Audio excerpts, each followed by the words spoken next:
Assalamu alaikum rahmatullahi wa barakatuh. Allah récompense-t-il les bonnes actions? C'est le point que nous allons aborder aujourd'hui à la 6e partie du balayage des 61 casse-têtes des musulmans, Inch'Allah ta'ala. Et bienvenue sur la chaîne de votre frère Ismail, conseiller du groupe GIE, ce groupe international islamique d'études comparées.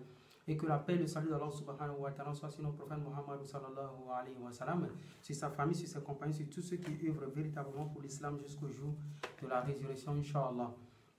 Et bien évidemment, nous rentrons dans le vif du sujet dans la 6e partie. Il est dit, Allah récompense-t-il les bonnes actions des mécréants? Ici, et dans la sourate 9, verset 17 et sourate 9, verset 69, disent clairement non, qu'Allah ne récompense pas l'action des mécréants.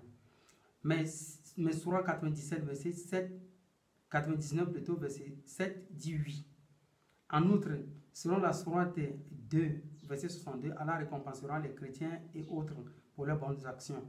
Mais selon la sourate 9, verset 28 à 33, et la sourate 5, verset 17, la sourate 72, verset 73, le Coran appelle les chrétiens des idolâtres. Or, sourate 9, verset 17 affirme clairement que les idolâtres n'auront point de récompense. Que croient finalement? Inch'Allah ta'ala, l'auteur, il a fait beaucoup de démarches, mais du moins maigres. Et nous allons revenir tout de suite pour balayer cela, Inch'Allah. C'est que d'abord, l'auteur il a mal compris ce qu'Allah subhanahu wa ta'ala a révélé comme le Coran. Et nous allons passer sur un petit point seulement juste pour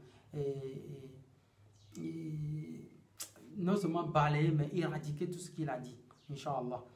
D'abord, nous allons prendre la sourate de 2, verset 62 qu'il a cité. Là-bas, il est dit, Bismillahirrahmanirrahim, Inna lezina amanu wa lezina hadu wa nasara wa sabi'ina man amana billahi wal yawmil akhir wa amila salihan falahum ajruhum inda rabbihim wa la khawfun alayhim wa lahum yahzanun. Ici, Allah subhanahu wa ta'ala dit, certes, ceux qui ont cru, ceux qui se sont judaïsés, les Nazaréens et les Sabéens, quiconque d'entre eux a cru en Allah au jour dernier et accompli de bonnes œuvres, sera accompagné par son Seigneur, sera récompensé par son Seigneur. Il n'éprouvera aucune crainte et il ne sera pas affligé.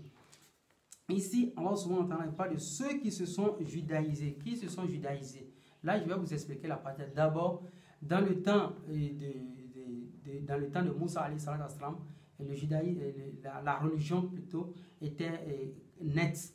Bon, quand Moussa alayhi salam, Moïse n'est plus là maintenant, il y a eu quoi? Il y a eu la religion du judaïsme que les juifs eux-mêmes ils ont créé avec beaucoup de préceptes que Jésus-Christ viendra après les stigmatiser ce comportement des préceptes humains dans Matthieu 15, verset 7 jusqu'en bas. Les juifs ont introduit beaucoup d'enseignements dans les enseignements de Moïse, ce qui d'ailleurs n'a pas été l'enseignement que Dieu avait révélé à Moïse. Donc du coup, les Israélites qui étaient à l'époque, qui suivaient, ces juifs qui suivaient le judaïsme comme prétendant que ce soit la religion d'Allah subhanahu wa ta'ala, ces derniers n'auront qu'une crainte. Parce que quoi? Ils ont suivi une religion qui a été forgée. Donc eux, ils suivaient la religion parce qu'ils croyaient en Allah. Ils suivaient les enseignements des juifs parce qu'ils croyaient en Allah. Et ils faisaient de bonnes actions.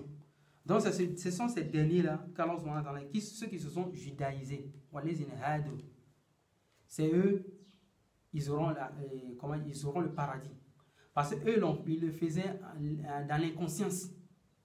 Et ils ne savaient pas que ces enseignements étaient faux. Jusqu'à maintenant, l'avènement des trucs de Zacharia et de Jean et jusqu'à Jésus-Christ, ceux qui étaient à cet avènement-là, parce qu'Allah il dit il a bien marqué ça dans la Bible. Amos 3, verset 7, qui ne punit pas qui que ce soit sans l'avoir averti. Donc ceux qui furent présents à l'époque des prophètes, qui les avertissaient que tel enseignement est faux, qui ne le suivaient pas comme aujourd'hui le font les chrétiens, Muhammad sallallahu alayhi wa sallam est à présent, ils sont dans sa communauté. Donc les enseignements de Muhammad sallallahu alayhi wa sallam, s'ils ne suivent pas ça, ils ne seront pas agréés. Bon, ceux qui ont été désorientés, jusqu'au temps de Jésus-Christ jusqu'à l'avènement du prophète Mohammed sallallahu alayhi wa sallam, ne sont pas tenus compte de péché. Raison pour laquelle Allah subhanahu wa ta'ala, il dit même dans le Coran, quand il interdit une viande, ou en quelque sorte, il dit quiconque en mange sous contrainte n'est pas tenu de péché. Bon, alors souvent on va être plus les Nazaréens, ici c'est Adu wa Nasara, c'est Nasara ici, il s'agit des chrétiens. وَصَابِئِنْ مَنْ آمَنَ بِاللَّهِ وَالْيَوْمِ الْآخِرِ فَلَهُمْ أَجْرُهُمْ عِنْدَ رَبِّهِمْ وَلَا خَوْفٌ عَلَيْهِمْ وَلَا هُمْ يَحْزَنُونَ. Donc, en gros, ce que nous voulons vous expliquer, c'est que quoi? Ceux qui ont fait cette époque, qui ont suivi ces faux docteurs, ces faux enseignants plutôt, qui se sont calqués sur ces enseignements, mais ils avaient plutôt la foi en Allah subhanahu wa ta'ala, ils faisaient des bonnes œuvres, ils seront rétribués en bonnes œuvres. Mais par contre, ceux qui ont vécu étant de Jésus-Christ, qui ont écouté maintenant Jésus-Christ venu maintenant restaurer le message de Moïse, de Moussa à Moïse, restaurer le message vis-à-vis des Juifs qui fuient d'ailleurs des disputes à chaque fois, qui ont refusé de suivre Jésus-Christ, eux seront punis. Mais ceux qui ont accepté la position de Jésus-Christ à cette époque, eux, ils seront des heureux gagnants. Ce ne sont pas des chrétiens. Vous comprenez maintenant? Les chrétiens, c'est ceux qui ont créé une religion, qui ont créé de fausses doctrines après le départ de Isa, qui maintenant, ils sont maintenant avec nous du temps du prophète Mohammed, mais qui ne reconnaissent pas la vérité que proclame Allah à travers le prophète Mohammed maintenant. Eux ne seront pas agréés. Il faut bien comprendre la suite. Et la façon dont les choses sont succinctes, il faut bien comprendre. Donc ne soyez pas heureux les chrétiens. Si vous ne suivez pas le prophète Mohammed, vous ne pouvez pas hériter le paradis, Inch'Allah.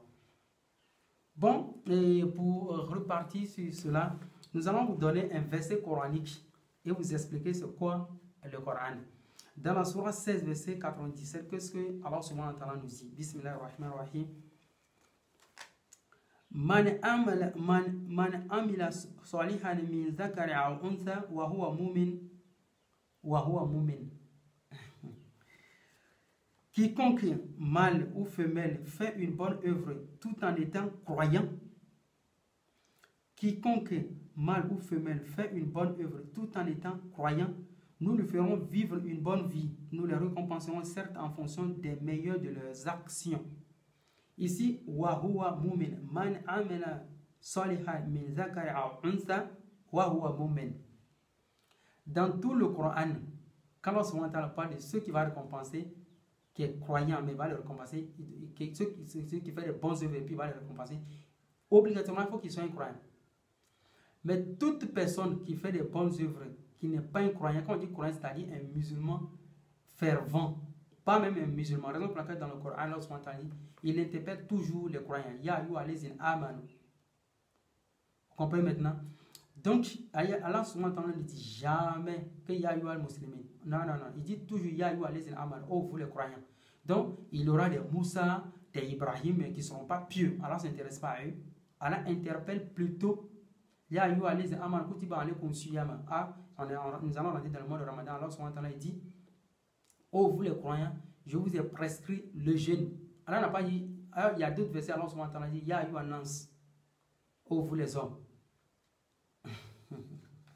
Donc, Inch'Allah ta'ala, maintenant je reviens encore sur le deuxième point. Dans tout le Coran, Allah subhanahu wa ta'ala dit l'œuvre de ceux qui ont mécru, c'est comme du cendre violemment frappé, versé en l'air.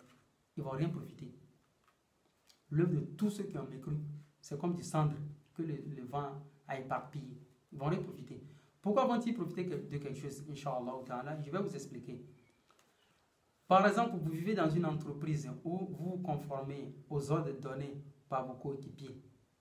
Mais l'ordre donné par le DG, le propriétaire de l'entreprise, vous ne vous y conformez pas. Mais qui va vous récompenser? Est-ce que vous comprenez un peu? Qui va vous récompenser? Vous pouvez accomplir tout ce que vous demandez vos coéquipiers. Mais si le propriétaire de l'entreprise vous demande quelque chose que vous n'accomplissez pas, lui peut vous renvoyer. Mais vos coéquipiers, ce n'est pas eux qui vont vous payer. Donc, alors souvent, l'œuvre que nous devons faire sur cette terre, c'est quoi? C'est de l'adorer. Toujours dans le Coran, Allah subhanahu wa ta'ala demande l'adoration à lui avant l'aumône. bon, je ne sais pas si c'est un chrétien, le frère chrétien qui ne comprennent pas, dans Luc 18, que le jeune pour avoir la vie éternelle, quand il est venu chez Jésus-Christ, il a dit quoi? Que puis-je faire pour avoir la vie éternelle? Jésus-Christ lui a dit quoi? Suis le commandement de Dieu. Le commandement de Dieu, c'est quoi? Le premier commandement, c'est quoi? C'est d'adorer son Créateur. Dans Deutéronome 6, 4, Luc 12, verset 29. C'est d'abord adorer son Créateur.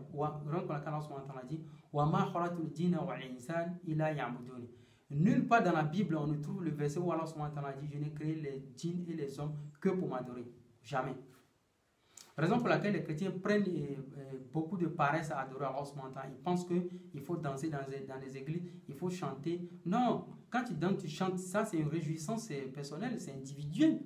Mais plutôt l'adoration qui consiste à se prosterner devant son Créateur, à s'humilier, toutefois étalant son visage, la beauté, parce que tout, comme l'a dit mon maître Abou-Zumadi, d'ailleurs que je fais, Assalamu alaikum wa rahmatullahi wa barakatuh, il a dit que toute la beauté de l'homme, la dignité de l'homme se repose sur son visage. La honte, c'est où? C'est toujours le visage. La honte n'est pas au niveau du bras, non. La honte, c'est toujours au niveau du visage. Vous avez, vous n'avez pas un bras, vous n'avez pas honte du bras, mais vous avez la honte qui est toujours sur votre visage. Vous voyez maintenant, donc, et dans tout le Coran, Allah dit que l'œuvre de ceux qui ont mécru, c'est comme du sang.